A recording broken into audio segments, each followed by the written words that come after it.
Creo que ya el año pasado o el otro se habrán dado cuenta que yo he sumado este nuevo autor a mi área de interés y voy a hacer algo que ya es habitual. A mí siempre me gusta hablar de la no contradicción entre tal cosa y tal otra. Bueno, eso ya les dice cuál es el tema, porque para demostrar la no contradicción entre Freud y el cristianismo no tienen que ser ni freudianos ni cristianos. Simplemente es un ejercicio de lógica y ver la no contradicción. Desde luego, como cuestión adicional, vamos a poder debatir todo lo que quieran acerca de ambas cosas. Bien, ok, sin mayores introducciones, comencemos. Voy a hablar de muchas cosas, obviamente, voy a tener que resumir mucho, ¿no? Valga la aclaración. Primera cosa, el eje central de la no contradicción entre Freud y el cristianismo pasa por la articulación del dogma cristiano del pecado original con la naturaleza humana tal cual Freud la describe. ¿Está? Entonces, un primer repasito, esto es nada más que para repasar, nada más que para sepamos cuál es mi interpretación del dogma cristiano del pecado original. Bueno, es la de Santo Tomás de Aquino, nada raro, ¿ok? Pero cuidado, porque han circulado hacia fines del siglo XIX, principios del XX, algunas interpretaciones tomistas del pecado original que interpretan que el pecado original es solamente la pérdida de lo que se llama la justicia originaria, ¿no? Solamente la pérdida de los dones preternaturales y que luego nuestra naturaleza quedaba tal cual. Pero eso no es así, el pecado original implica una herida, ¿no?, en la naturaleza humana y por lo tanto ahí viene una obvia aclaración. ¿Qué quiere decir una herida en la naturaleza? Bueno, no en la naturaleza en sí misma, acá vienen los fenomenólogos, ¿okay? La naturaleza humana como creada a imagen y semejanza de Dios y que tiene inteligencia y voluntad libre, en sí misma queda tal cual. Lo que sí se produce es una dificultad en tanto que estas dos potencias pueden pasar a sus ejercicios propios y a su fin último. O sea, la inteligencia y la voluntad, si bien están ahí en acto primero, como diría Santo Tomás, les cuesta mucho pasar al acto segundo por la herida que ha quedado del pecado, y mucho más en la voluntad que en la inteligencia. Y por supuesto, esto también implica la pérdida de los dones preternaturales del estado de justicia originaria. ¿Está? Ahí, cualquier duda que haya sobre este tema, les recomiendo la lectura de este artículo, que ahí la tienen, que es una de los que yo creo que es una síntesis muy buena del conflicto de interpretaciones que les acabo de decir. Valga la aclaración de que Juan Francisco Frank prueba en este texto que Santo Tomás de Aquino afirma al mismo tiempo que estamos creados a imagen y semejanza de Dios, pero que la inclinación a la virtud ha quedado absolutamente tan debilitada que llega a decir que el pecado original nos deja como bestias. Y eso es una aclaración muy importante a fines de todo lo que Freud dice sobre nosotros, que lo incluye a él también, valga la aclaración.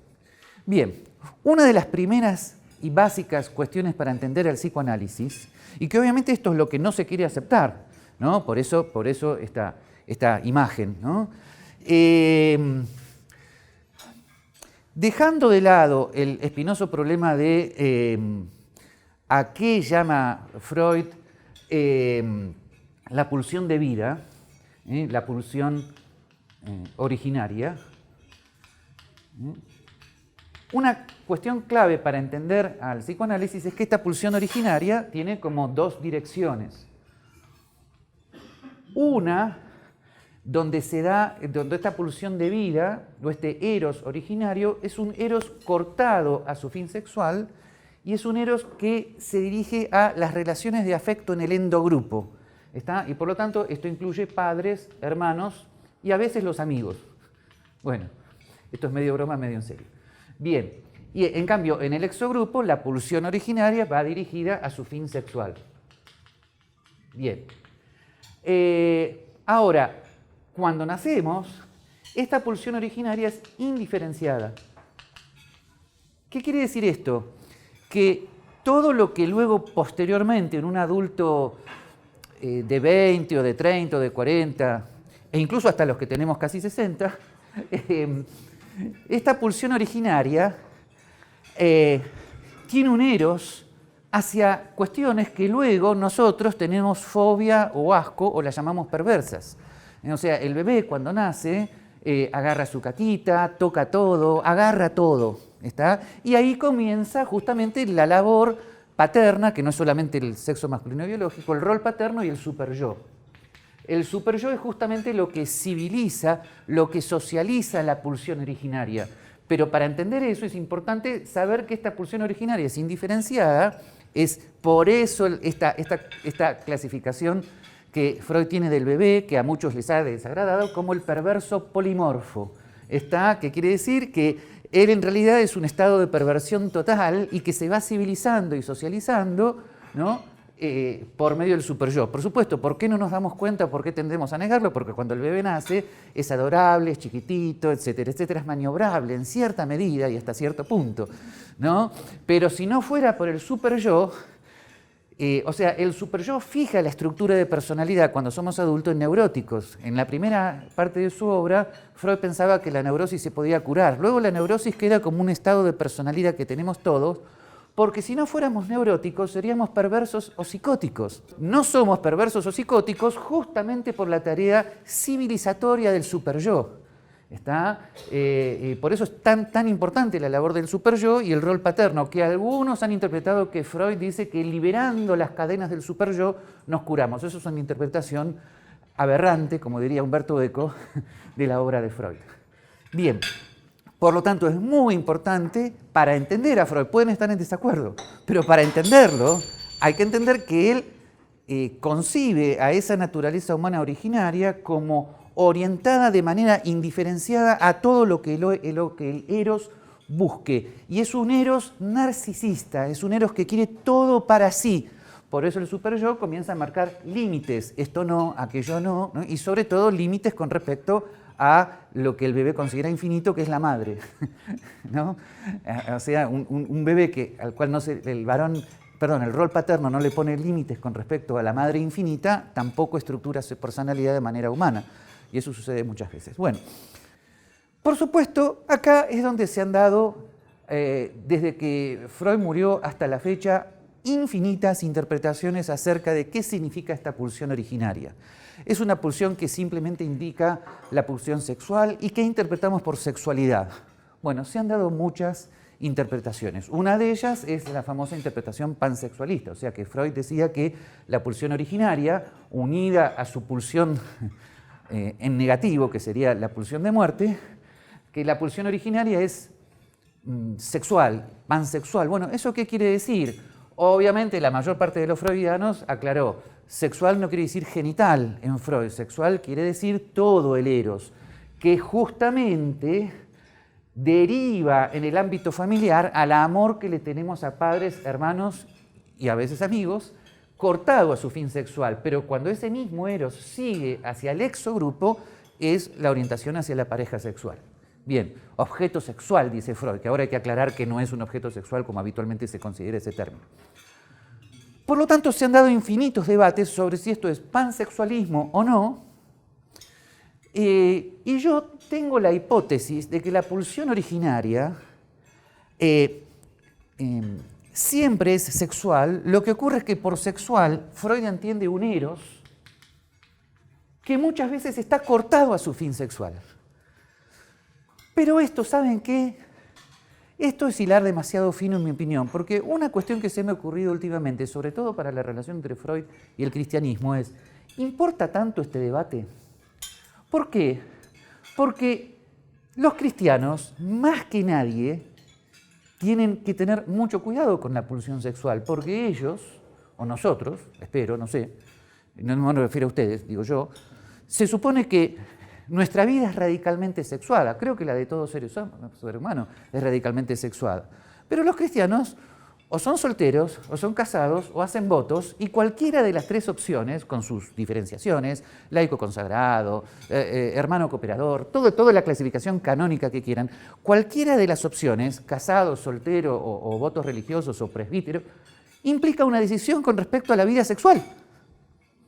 Y esa decisión no se puede hacer si esta diferenciación no ha estado clara. O sea, si el que quiere vivir el cristianismo no tiene su problema sexual relativamente orientado, no va a poder tener una vida cristiana. Por lo tanto, no sé si importa tanto para la relación con el cristianismo si Freud es pansexualista o no. El asunto es que Freud pone el dedo en la llaga en algo que para el cristiano es fundamental y que cuando no lo quiere ver, las cosas salen muy mal. Y estamos en una época donde esto tendría casi, perdonen la mala palabra, Julio es una broma, un testeo empírico. ¿Okay? O sea, el cristiano que no se ha tomado en serio la pulsión originaria y su importancia fundamental en su vida afectiva, le sale mal su vida cristiana. ¿Tá? Así que yo creo que es irrelevante para el cristiano si Freud es pansexualista o no. El asunto es que Freud pone el dedo en la llaga en un punto que es fundamental para todo ser humano, pero sobre todo para el cristiano. Bien, con lo que acabo de decir, he expresado como el núcleo central de la correlación entre cristianismo y Freud. O sea, la pulsión originaria indiferenciada, que va para cualquier lado y que tiene un proceso de civilización muy complicada por medio del superyo, coincide perfectamente con una naturaleza humana herida por el pecado original y que por lo tanto no nacemos angelitos, a pesar de que lo parezcamos, a pesar de que el bebé parece un pobre angelito, psicológicamente es un narcisista infinito. Lo que pasa es que no nos damos cuenta, o nos parece simpático. Ahora, si ustedes tienen un narcisista infinito con una pulsión indiferenciada que tiene 30, 40 años, les aseguro que no les va a parecer nada simpático, ¿ok? Pero no es que él nació bueno, ¿no? Y luego hubo que enseñarle, porque si hubiera nacido tan bueno, no sé qué proceso de civilización hubiera sido necesario.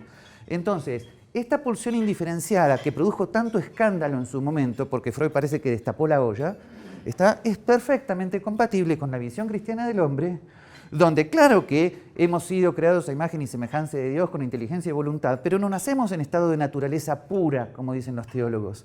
Nacemos en estado de naturaleza caída. Y eso tampoco a veces nos termina de entrar. Somos radicalmente caídos y por supuesto la respuesta que da el cristianismo es la redención. Al final van a ver cómo voy a hacer una relación, y ahí me van a querer matar todos, entre redención y las terapias psicológicas diversas. Bien, ok. A su vez, Freud tiene un escrito que la mayor parte de los cristianos consideran contrarios a lo que ellos dicen, que es el famoso escrito El porvenir de una ilusión, donde efectivamente dice que fundamentalmente la religión judeocristiana, pero las demás también, son una ilusión que nos hacemos con pensamiento de niño frente a las inclemencias de la naturaleza física y frente a las dificultades de las relaciones con los demás. Son una ilusión que tapan la dificultad de la vida. ¿Y saben qué? Yo creo que Freud, claro, tiene de la fe religiosa la típica visión que tiene cualquier iluminista, porque mi ubicación filosófica de Freud es un neurólogo iluminista, un neurólogo cientificista, un neurólogo que todavía pone sus esperanzas en la ciencia como la única que nos va a salvar de alguna manera. Incluso ese texto, El porvenir de una ilusión, está escrito de una manera maravillosa porque tiene un diálogo imaginario, que Freud lo hace, entre el creyente y el no creyente, o sea, entre el cristiano y él, ¿no? Donde en última instancia el diálogo termina diciendo, prefiero la ilusión de la ciencia y no la ilusión de la fe. Bien, entonces Freud es un iluminista, por lo tanto, ¿qué visión podía tener de la fe religiosa? La misma que tienen todos los iluministas, la misma que tenía Kant, un estado primitivo de nuestro intelecto, y ni que hablar los randianos, ¿no? Pero bueno, Freud no los cita a ellos, no sé, ¿qué le vamos a hacer? Nadie es perfecto, no leyó a Ayn Rand, bueno, pero se lo vamos a perdonar por ahora, ¿ok? Pero en esta visión iluminista de la religión, Freud, sin embargo, y esto es lo que los cristianos no quieren ver, diagnostica como médico las deformaciones de la fe religiosa.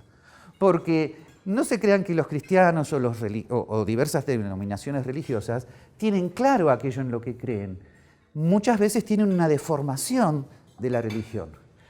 Esa dualidad, yo para Dios y Dios para mí, la saqué de Paul Ricoeur, que ustedes saben que es un autor que tiene muchos análisis filosóficos sobre el psicoanálisis, y tiene un párrafo clave donde dice, el Dios de Freud no es el Dios de los cristianos.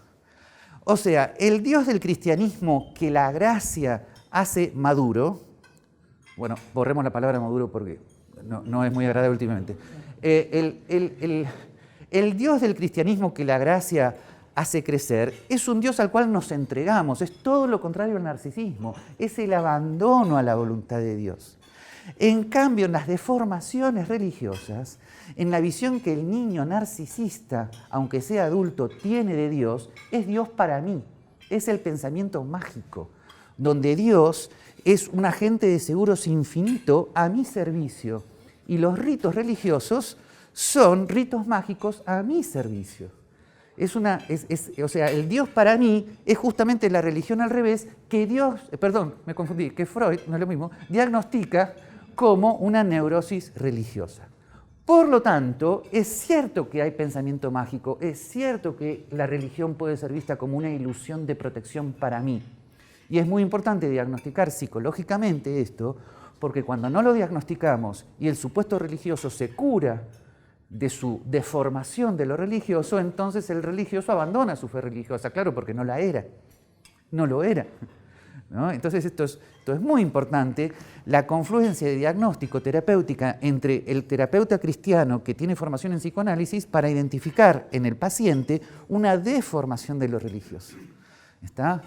Por ejemplo, la típica, aunque en El porvenir de la ilusión Freud diagnostica varias, la típica es Dios como el padre castigador, ¿no? Que es justamente un conflicto que todo niño tiene con respecto a la figura paterna. Es el tema de la ambivalencia afectiva del niño con respecto a la figura paterna. La odia y lo quiere al mismo tiempo. Eso es un clásico de Freud 101. Sí, claro, pero si el niño cree que Dios es lo mismo que un padre vigilante, castigador, y así lo tiene toda su vida, entonces esa neurosis religiosa lo va a acompañar siempre y finalmente se va a liberar del padre castigador. ¿Está? Y eso implica el abandono de la fe religiosa. Por eso, cuidado con este punto. Freud en esto ha hecho un gran servicio al cristianismo, porque si esto no se diagnostica, las neurosis curadas, si es que se pueden curar, o sea, las neurosis religiosas manejadas, donde uno hace consciente lo inconsciente, donde uno se da cuenta de que está teniendo a Dios como un ojo infinito en el cielo, como la película de Woody Allen, Historias de Nueva York, donde la madre aparece en el cielo vigilándolo. Bueno, las neurosis curadas son fes abandonadas. Claro, cuando te curás de la neurosis como el Dios, como el ojo infinito que te vigila y te castiga, se acabó la fe. Pero si el cristiano hubiera sabido que Dios era aquello a lo cual hay que entregarse infinitamente y cuya voluntad hay que aceptar siempre, entonces ya la cosa cambia. Entonces, si se me cae una maceta en la cabeza, no abandono la fe. ¿Está? Es muy, muy importante. Después, el otro texto que es fundamental para el diálogo en el cristianismo es el famosísimo texto del malestar en la cultura, que ha sido interpretado de muchas maneras, pero bueno, no tengo más remedio que darles mi interpretación. Lo segundo es, en este texto, Freud sostiene que lo que llama el malestar en la cultura significa que justamente la cultura, como conjunto de instrumentos técnicos que nos defienden contra la inclemencia de la naturaleza y como conjunto de reglas jurídicas que regulan la relación con los demás, así entendida, es una cultura que equivale, ¿no?, a las normas civilizatorias del superyo, ¿okay? Como mandamientos del superyo. Pero claro, como las tres estructuras de la personalidad son neurótico, perverso o psicótico, entonces, si nos civilizamos, quedamos neuróticos. El neurótico sabe que ha tenido que redireccionar su pulsión originaria hacia fines socialmente aceptados, y ese redireccionamiento le produce al neurótico un malestar permanente, una especie de decirle a la cultura, ya voy a cobrar ya me voy a desquitar de estos altos precios que he tenido que pagar. Ese es el malestar en la cultura que todos de alguna manera tenemos inconscientemente, excepto que hagamos tratamiento psicoanalítico. Bien, ahora, si nosotros al hacer consciente que la civilización ha implicado el redireccionamiento de nuestras pulsiones originarias, si hacemos consciente que a veces cierto malestar indefinido deriva de ese redireccionamiento, pero a ello a su vez le agregamos la labor de la gracia de Dios y la redención, estamos entonces, después del pecado original, en las óptimas condiciones para asumir la civilización como mandato propio. Está para civilizarnos de alguna manera, no inconscientemente, sino un poquito más conscientes de lo que está sucediendo con nuestra naturaleza herida. Por lo tanto, si el malestar en la cultura tiene algún tipo de capacidad de sobrellevarse, es justamente por la combinación entre la terapia psicoanalítica y la redención que viene de la gracia. Ahora, es muy importante aclarar lo siguiente, y esto para esta casa de estudios va a ser importante. Freud, en este texto, tiene una visión muy jovesiana del ser humano. Es en este texto donde él prácticamente nos convence de que a lo largo de la historia el hombre ha sido el lobo del hombre, ¿no? Y yo diría que eso implica, acá viene mi interpretación, tener en mente tres tipos de sociedades. Una sociedad jovesiana, una sociedad lockeana y la utopía cristiana.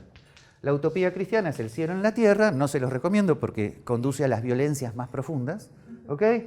La sociedad jovesiana implicaría prácticamente la imposibilidad de un Estado de Derecho, pero la sociedad lockeana, acá no tengo necesidad de explicarlo, en otros lugares me he tenido que matar tratando de explicarlo, la sociedad lockeana es la lenta aparición del comercio y de las normas que le siguen al comercio, que ustedes saben que esto es posible merced a lo que los escoceses hablan de la naturaleza humana. Bueno, Freud tiene un párrafo acá que dice, el interés que ofrece, esta es la traducción de López Ballesteros, ¿no?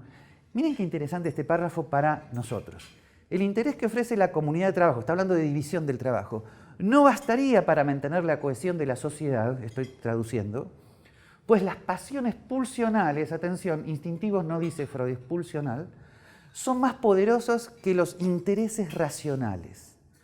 Esto puede interpretarse como alguien lo podría interpretar, no es mi caso, como una negación de la posibilidad del comercio, porque las pulsiones son más fuertes que el interés racional que el comercio tiene, pero sin embargo yo lo interpreto como una advertencia para un liberalismo iluminista que presupone que al ser humano le va a ser fácil aceptar las normas del Estado de Derecho. No es nada fácil. Entonces, este párrafo yo lo considero compatible con mis propias opiniones acerca de la relación entre judeocristianismo y civilización.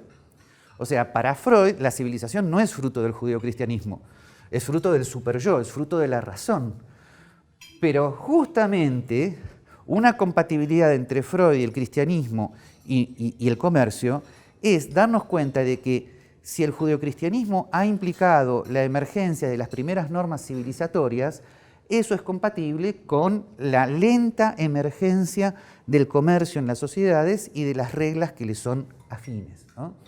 O sea, lo que estoy diciendo, me preguntan después, es que Freud sirve como una advertencia contra una ilusión, una esperanza de que el Estado de Derecho es fácil a la naturaleza humana. No es nada fácil, ¿no? Entre paréntesis, tengan en cuenta que Mises, a pesar de decir que el paso de la competencia biológica a la competencia social se da con la apreciación racional de la ley de división del trabajo, sin embargo, recuerden que Mises al final de su vida habla sobre la ilusión de los viejos liberales, es consciente de las ilusiones del iluminismo y, a diferencia de Hayek, el diálogo entre Mises y Freud siempre fue muy importante, tanto en la acción humana como en teoría e historia, ¿no? Es un diálogo imaginario, pero quiero decir, Mises habla con Freud y le reconoce importantes puntos.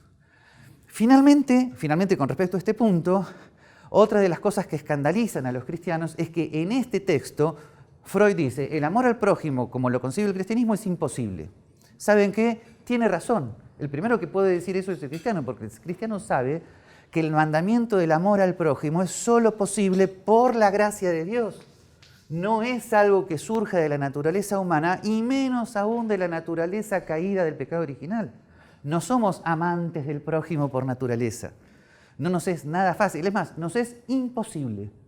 Recuerdan el texto del Evangelio cuando le preguntan a Jesús, pero entonces lo que tú dices es imposible. Sí, pero nada es imposible para Dios, es la respuesta de Jesucristo. Como diciendo, en la gracia de Dios ahí sí, sin la gracia de Dios no. una firme advertencia a su vez para las utopías cristianas como el cielo en la tierra, como suponiendo que el cristianismo es un sistema social. Así que claro que es imposible el amor al prójimo. Es posible solamente por la gracia de Dios, ¿no? Por eso yo siempre digo, un mundo donde existiera la sola justicia ya sería una maravilla, que ni siquiera existe, ¿no? Y un mundo donde todos amaran al prójimo, sí, sería una maravilla utópica. Justamente por eso ya sabemos que la naturaleza humana que posiblemente pueda aceptar las reglas del comercio es esta naturaleza que difícilmente ha logrado civilizarse. O sea, tenemos suerte si terminamos neuróticos. La mayor parte de los criminales más absolutos son perversos y psicóticos. Pasamos a otro texto de Freud muy importante que es Tótem y Tabú y también Moisés y la religión monoteísta. En estos textos, Freud ofendió enormemente a los cristianos, pero también a los judíos practicantes. ¿Por qué? Porque él acá tiene una interpretación psicoanalítica, sociológica de la emergencia, del surgimiento, de la religión judeocristiana. Es la famosa hipótesis de Freud sobre la horda primitiva, que parece bastante razonable, aunque los freudianos discuten si era un símbolo o una tesis histórica. En última instancia implica que el ser humano se desarrolla primero en hordas cuasi bestiales, donde los machos se disputaban a las hembras, hasta que finalmente surge un macho dominante, ¿no? que impide a los demás el uso de las hembras. Disculpen el lenguaje animal, pero es el que utiliza Freud. Entonces los machos matan al macho dominante, pero al matarlo, ¿no? les surge la culpa y lo erigen como tótem. Y surge el primer mandamiento, no matarás, primero al tótem. Y surge a su vez el tabú del incesto, porque entonces los machos de esa tribu no se acuestan con las propias hembras, sino con las de otras, y así sucesivamente, y eso va generando el paso de la horda a la tribu, de la tribu a la civilización, etcétera, etcétera. Para Freud esto es la explicación de la creencia en el Dios único, del pecado original, de la culpa, de casi todos los mandamientos. Bien, entonces la pregunta es, ¿puede la revelación cristiana, que afirma que todo ello deriva de Dios y no de la horda primitiva, ser compatible, ¿no? con esta visión de Freud? Bueno, una de mis máximas audacias es decir que me parece que sí. ¿Por qué?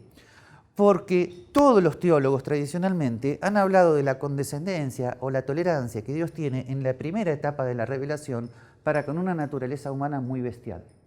Si ustedes se fijan en el Antiguo Testamento, en el Antiguo Testamento Dios tolera cosas bastante violentas del pueblo al cual está llamando a la redención, ¿no? Es más, finalmente el famoso tema del amor universal al prójimo llega con el Nuevo Testamento, como si él hubiera estado preparando al ser humano, como si usted hubiera estado tolerando durante muchos, muchos siglos a ese ser humano bestial, preparándolo para la plena redención, que es con la llegada del Hijo. Por lo tanto, es compatible con la visión cristiana el diagnóstico de Freud acerca de cómo nosotros nos vamos civilizando lentamente de vuelta con la introducción del superyo, ¿no? en la horda primitiva. Desde luego, como dije antes, hay que tener en cuenta que solamente la redención, la gracia de Dios y el hacer consciente lo inconsciente nos puede sacar la visión infantil de Dios, nos puede sacar la visión infantil de la culpa, del Dios castigador, etcétera, etcétera. Solamente eso. De lo contrario, habitualmente presuponemos que somos cristianos, pero la primera de cambio se acabó porque nos sacamos de nuestra vida el Dios vigilante. ¿Está? Finalmente, compatibilizando el último tema y que Freud trata también es el tema del sacrificio. Fíjense que cómo el cristianismo ha ido civilizando humanamente la noción de sacrificio. O sea, el matar algo para entregárselo a los dioses. La primera etapa de la civilización del sacrificio es cuando Dios le detiene la mano a Abraham. Ahí le da... bueno, esto tiene muchas interpretaciones, ¿no? Mi interpretación actual es como decirle, no, al hijo humano nunca, ¿no? ¿Y qué queda en esa segunda etapa? La segunda etapa son los cabritos, ¿no? Pero en la etapa del cristianismo ya ni siquiera los cabritos, si bien evidentemente esto es medio en broma, medio en serio, para conflicto con los veganos parece que el cristianismo permite, ¿no?, que nos comamos a los cabritos, pero no como sacrificio religioso.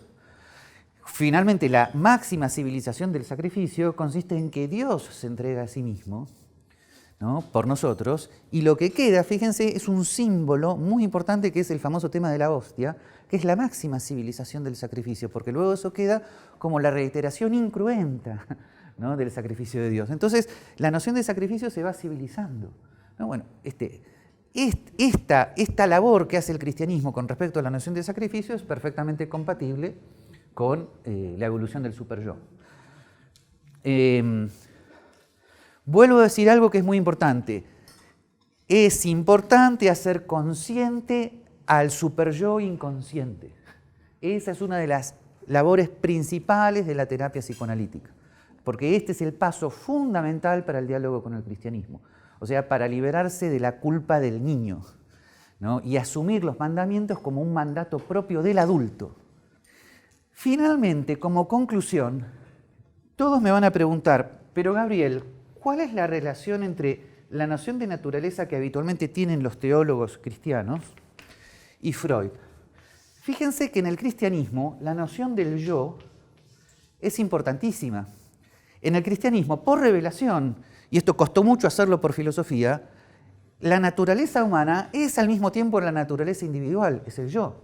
Esto es fundamental, por ejemplo, para las teologías de San Juan de la Cruz y Santa Teresa, ¿no?, donde lo que se va limpiando, liberando del hombre viejo es el yo, ¿no? Y cómo esto después lo profundiza Edith Stein en el siglo XX, el yo como el centro del alma, el espacio del alma. Esto es muy importante. Pero entonces me van a decir, pero Gabriel, esto es incompatible con con la noción que tiene Freud entre superyo. No, al revés. No sé por qué yo lo pongo al revés.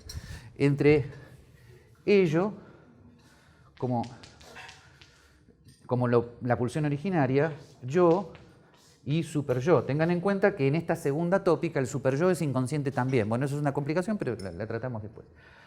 Bueno, mi hipótesis con respecto a esto es que el yo en Freud no es el yo es la sustancia individual, o sea, cada uno de nosotros, que tratamos con el nombre singular. Pero dentro de ese yo, por eso lo vamos a hacer más grande, dentro de ese yo hay funciones de la psiquis. Esas funciones de la psiquis son el yo y el superyo. Está dentro del yo, o sea, dentro de la unidad del ser humano. Obviamente, acá está la enseñanza fundamental de psicoanálisis. El máximo conflicto que puede tener el yo es cuando el yo queda pequeño, y ahí viene una expresión de Freud que se llama el pobre yo, cuando el pobre yo prácticamente no sabe cómo manejar las pulsiones, la pulsión competitiva entre el yo y el superyo. Eso genera muchas situaciones de depresión, ¿no? Eso genera muchas situaciones de angustia, ¿no?, cuando el yo ya no sabe qué hacer entre los dos. La terapia psicoanalítica tiene que ver con ampliar el espacio del yo y manejar más conscientemente las diversas fuerzas entre el yo y el superyo. Y esa es la compatibilización que tengo con la logoterapia, porque en mi opinión los tratamientos logoterapéuticos, es una opinión, vienen una vez que este yo se ha podido ampliar, porque la búsqueda del sentido de la existencia no se puede dar si el yo como función psíquica está totalmente paralizado por la guerra mortal entre el ello y el superyo. Por eso la logoterapia y el psicoanálisis para mí son totalmente complementarios. Bueno, ahora, este yo, fíjense, tiene como fin último a Dios en la teología cristiana. Y como tiene como fin último a Dios, y Dios es inalcanzable por lo finito, o sea, por el ser humano, entonces es necesaria la gracia de Dios, la gracia, como parte del llegar a Dios. Bueno, esto es teología católica elemental, nada del otro mundo. Bueno, acá lo que afirmo es lo siguiente. Fíjense, vamos a suponer que yo soy cristiano y digo, qué mal me siento, me parece que tengo bronquitis, o estoy muy resfriado, o estoy cerca de una angina. pero como Dios me protege, entonces me voy a levantar a las 4 de la mañana cuando hace 5 grados bajo cero y voy a salir a trotar. ¿Por qué? Porque Dios me protege. Es más, así me voy a curar. Le voy a pedir a Dios, dado que es mi agente de seguros infinito, que me cure trotando a las 4 de la mañana. ¿Qué diría un randiano, no? Ahora, el cristiano que hace eso no es cristiano, porque si es cristiano, el del cristianismo, justamente en la revelación judeocristiana, está siempre la distinción entre lo sobrenatural y lo natural. Y el orden natural siempre tiene que ser respetado. No respetarlo para el cristiano es temerario. ¿Está? Por lo tanto, si yo no recurro a la medicina natural, si no voy al médico, puede ser que Dios me cure, pero es temerario hacer eso. Es exigirle a Dios algo que Él habitualmente no hace, porque la religión cristiana no es una religión milagrera. Los milagros tienen una función muy específica en la etapa, en la historia de la salvación. No es una religión irracional, de pensamiento mágico, de milagros para mí siempre que me convengan. Estoy diciendo este ejemplo para decir, claro que la gracia de Dios tiene una función curativa, la gracia de Dios redime al ser humano, no es que redima al alma. Por lo tanto, el cuerpo puede curarse con la gracia, pero, sin embargo, al mismo tiempo hay que recurrir a los medios naturales. No hacerlo es desconocer el orden natural, y eso es contrario a la revelación judeocristiana, mucho más al espíritu de Santo Tomás de Aquino, ¿no? Bien, lo mismo con respecto a la psicología. El cristiano tiene que ser consciente de que hay psicoterapias en el siglo XX muy importantes para la solución de las neurosis. Una de ellas, para sobrellevar nuestras neurosis originarias. No, originarias tampoco, nuestras neurosis habituales. Una de ellas es el psicoanálisis. Por lo tanto, recurrir al psicoanálisis como hacer conscientes los conflictos inconscientes es una terapia natural tan falible, pero conjetural, como cualquier antibiótico, que puede fallar, pero es una conjetura hasta ahora razonable. Y tomar un antibiótico siendo creyente no es no creer, es sencillamente confiar en el orden natural de las cosas, ¿no? Y para que no se repita el chiste del helicóptero. ¿Se acuerdan de ese famoso chiste, ¿no? De la persona que estaba ahí esperando que Dios lo salvara de una inundación y le mandó un helicóptero y una canoa y qué sé yo, y el otro dijo, no necesito nada porque Dios me va a salvar, y cuando entonces se ahoga y luego llega al cielo, ¿no? Dios le dice, te mandé el helicóptero, bueno, ya se acuerdan, ¿no? Ese chiste, sin embargo, es muy sabio desde el punto de vista del orden natural. El cristiano recurre al orden natural. Mi mayor diálogo que tengo con los randianos es la famosa película El Marciano. ¿La vieron? Ese astronauta que se queda en Marte porque no pudo subir. ¿Y qué hace el astronauta? Recurre a su razón y a todo el orden natural para salvarse. Ahora, ¿eso era incompatible con que con que el astronauta fuera cristiano? No, él se podía poner a rezar perfectamente. Dios, ayúdame. Dios, trata de ayudarme en la concentración que necesito. Dios, está perfectamente compatible. Pero no se podía quedar así sentado, ¿no? Esperando que Dios le solucionara todo. Eso es temerario, eso no es fe. Eso es temeridad. Porque Dios ha revelado que hay un orden natural que no se confunde con el orden de la gracia. ¿Tá? Bueno, todo esto para decir que recurrir a terapias psicoanalíticas, mientras ellas signifiquen precisamente hacer conscientes los conflictos inconscientes, y eso implique un manejo de nuestras pulsiones originarias de manera más humana, más racional, eso es perfectamente compatible con la visión cristiana del mundo y del ser humano, porque vuelvo al punto anterior, porque el ser humano que recurre al psicoanálisis justamente es el ser humano que está afectado por el pecado original, porque la redención, más compatibilidad con el cristianismo, borra la culpa del pecado original, pero no las consecuencias del pecado original. La situación de justicia originaria no la recibimos nunca más. Por eso, cuando los teólogos hacían teología, ahora hacen otras cosas, ¿no? Cuando los teólogos hacían teología, ellos habían distinguido perfectamente estado de naturaleza elevada, justicia originaria, estado de naturaleza caída, la expulsión del paraíso, estado de naturaleza elevada, la redención. Pero el estado de naturaleza elevada no es igual al estado de naturaleza originaria. No la recuperamos nunca más. Por eso siempre, hasta el fin de los tiempos, vamos a necesitar médicos y psicólogos. ¿Ok? Aunque puedan fallar. Aunque pueden, y algún filósofo también pueden llegar a necesitar, ¿no? Bueno, ¿ok?